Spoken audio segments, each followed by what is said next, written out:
Welcome back. I wanted to address this because I have not seen anybody talking about it, and it is absolutely insane, alright? We're living in the greatest period of coasters ever, and here's why. So whenever someone says the golden age of roller coasters, they're either referring to this, which is like 1900s, 1920s, when like Leap the Dips was made, when you had just insane inventors like John Miller and stuff like that, just doing crazy things. You had the upstop wheels being invented, but it's clear to see it's like those aren't great coasters. And then you have people talking about like the coaster wars. You know, here's a timeline of that. You know, you got Magnum, Phantom, Pepsi Masks, Fujiyama. You know, when you get stuff like Great American Scream Machine, this period of time is really defined by like big aero loopers to me and stuff like that. I don't know how to say this to people who really enjoy those. Like, you're allowed to enjoy those, but they're not good. I want to say that period of starting in 2011, picking up pace in like 2015, and then continuing through today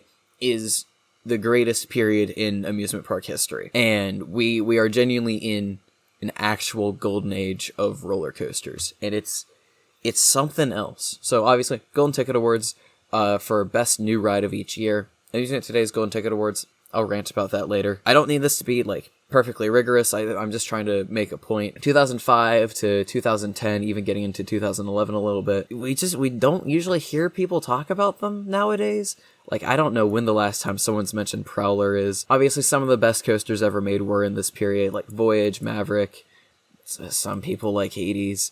This consistency isn't great. You have some standout years, you have some okay years coming in there, and then the runners-up, like Hades, and then the best other rides you got is like SheiKra, Kingda Ka, Italian Job Stunt Track was in the running. Maverick is clearly the only good choice. And even getting into 2011, 2014, there's good coasters, don't get me wrong. I'm not saying anything built in the early 2000s to 2010 is bad, right? Obviously there's good coasters, but the consistency just isn't there. And then starting 2013, it kind of picks it up, right? Iron Rattler, Outlaw Run, those are pretty decent. And then you get Fury 325. And I've heard mixed opinions on Fury. I loved it. But I want to look at the runners-up. Wicked Cyclone. One of the best small form RMCs ever made. I have a friend who, this was their number one for a while, right? Twisted Colossus was insane. Thunderbird is really cool. 2017 was a bit of a lower year, right? You have Mystic Timber's insanely good, and then a lot of other, like,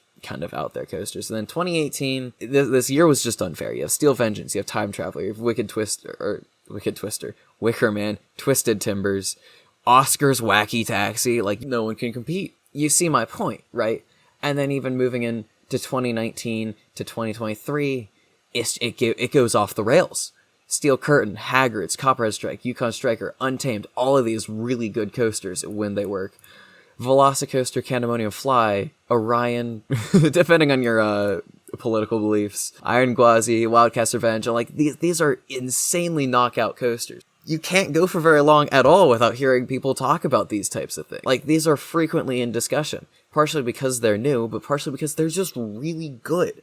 So that's the Golden Ticket Awards. Obviously, they're not. So this is the 2010 Golden Ticket Awards. Here is just a histogram of the years that each coaster was built in. As kind of a general spread, like you can see, you know, it's fairly even. It gets a little bit better towards the early 2000s. You know, you got stuff from 1977, a lot of stuff from the turn of the millennium. But, you know, it's largely flat. This is from 2023, the Golden Ticket Awards, top 50 seal coasters. And you can see what I'm talking about now. Right, you have 1978, it gets up to the turn of millennium, you have a spike. And then after 2001, you have a dead year, this period, you know, 02, 3, 4, and 5 just don't have anything on this list. 6 and 7 have a few, 8 doesn't, 9, 10, and then it starts to become a little bit consistent. And then it starts accelerating. 2014, 2015, 2016, 18, 19, 20, and 21 are all at 2 or above. 2022 has 4, 2023 has 3.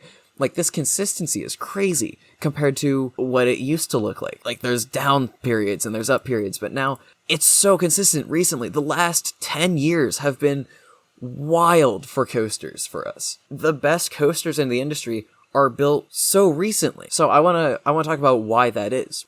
Here we have the just record holders. This list should be fairly familiar to everyone. Ring racers on here? That's funny. But this is due to the Coaster Wars and the end of the Coaster Wars, especially when you get just insane coasters that kind of just steal the records and shut them down from any competition, right? Formula Rossa in 2010, Kingda Ka taking the height record in 2005.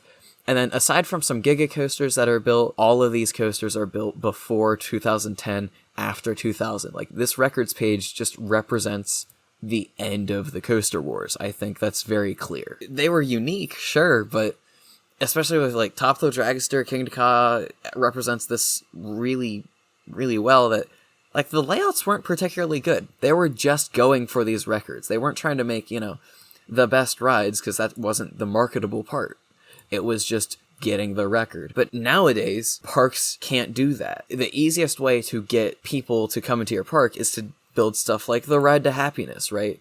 POVs and clips of this coaster get put on TikTok or Instagram Reels or whatever, right?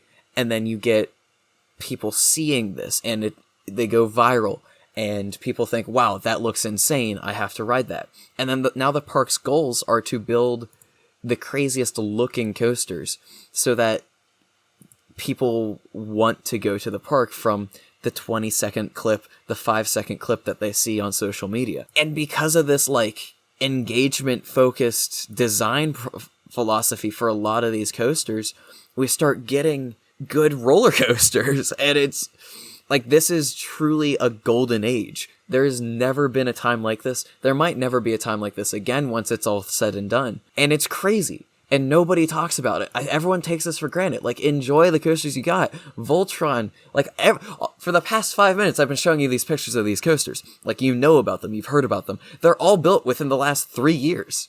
Like, it's crazy. It's so exciting. That being said, there's never been a better time for being a coaster enthusiast, and nobody really talks about that.